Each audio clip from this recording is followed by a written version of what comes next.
Semalam, Esra Awani melaporkan suara beberapa pemilik lot tanah persendirian di kawasan Bukit Tabur yang didakwa melakukan projek pembangunan.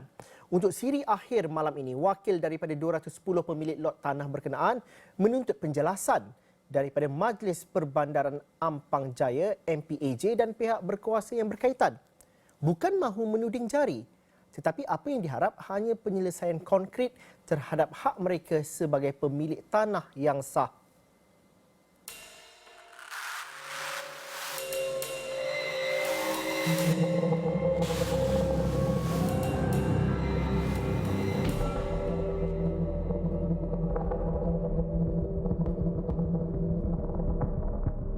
Menurut jururunding perancang bandar Zaini Nordin, aktiviti yang dijalankan pemilik-pemilik tanah persendirian di Bukit Tabur adalah dibenarkan mengikut rancangan tempatan MPAJ 2020. Rancangan tempatan MPAJ bagi guna tanah pertanian di Bukit Tabur antaranya memberi kebenaran untuk aktiviti pertanian komersial, homestay, bangunan bagi tujuan pertanian dan penyelidikan serta inap desa.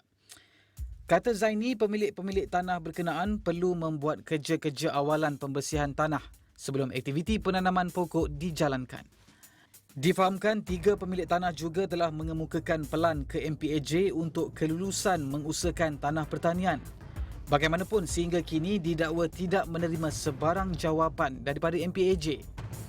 Mereka juga membangkitkan persoalan apakah aktiviti pertanian memerlukan kelulusan kebenaran merancang kerana ia tidak melibatkan kerja pembinaan struktur atau pecah tanah.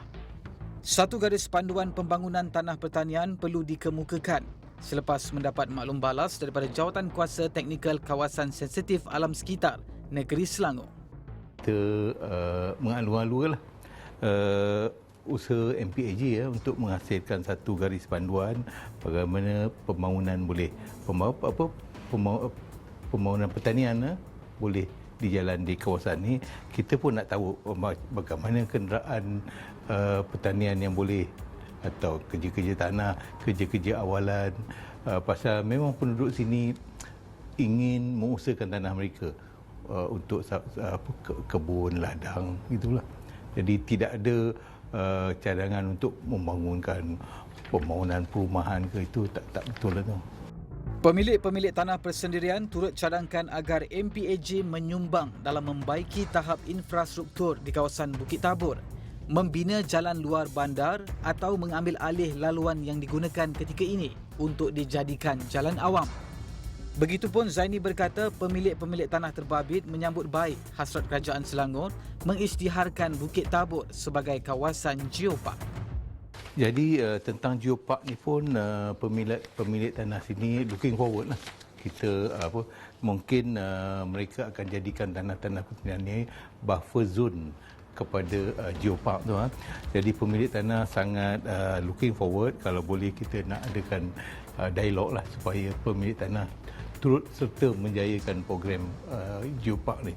Bukan sekadar menggazetkan saja, tapi ada input bersama. Jadi adakanlah dialog, fokus group discussion ke, bengkel ke, bagaimana pemilik tanah boleh turut serta lah, supaya kita dapat selesaikan masalah-masalah jalan keluar masuk ni. Memang kita tengok sebelum ni ada banjir-banjir besar berlaku di Bentong, di Gunung Inai oleh kerana pertanian-pertanian besar. Tapi itu merupakan penggolan tanah 30,000 ekar, 20,000 ekar. Yang ini pemilikan tanah 2 ekar, seekar setengah 2 ekar. Jadi mereka perlu membuat kerja-kerja awalan sebelum kerja-kerja pertanian. Saya tak nampak macam mana pemotongan tanah besar-besaran boleh Harapan pemilik-pemilik tanah, isu ini tidak boleh hanya diselesaikan dengan memberikan notis. Usaha sama antara pihak berkuasa, kerajaan negeri dan pemilik-pemilik tanah persendirian mungkin mampu memberikan situasi menang-menang. Laporan Hasimi Muhammad dan jurukamera Muhammad Nur Fitri Muhammad Zainuri, Esra Awani.